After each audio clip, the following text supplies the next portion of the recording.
Hello guys, साबिक भारतीय cricketer Suresh Raina ने नेदरलैंड में हिंदुस्तानी रेस्टोरेंट खोल लिया है।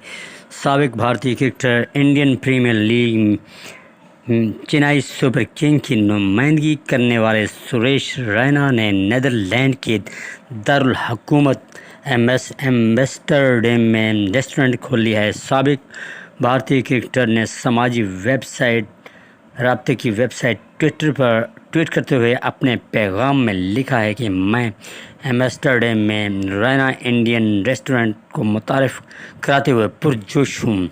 रेस्टोरेंट में सार्फिन को हिंदुस्तानी खानों का मुस्तनद जायका फराहम किया जाएगा। सुरेश रैना ने अपने खाने पकाने की तस्वीर भी सोशल मीडिया पर शेयर की है। दोस्तों, हम आपको बताते चलें, सुरेश रैना साबिक पाक इंडियन क्रिकेटर सुरेश रैना जो कि गैर मुल्क में अपने रेस्टोरेंट खोल लिया है। इसी तरह उसने कहा है कि इंडियन खानों को मुतारिफ कराऊंगा। दोस्तों, जो कि आपके सामने वीडियो में दिखता है।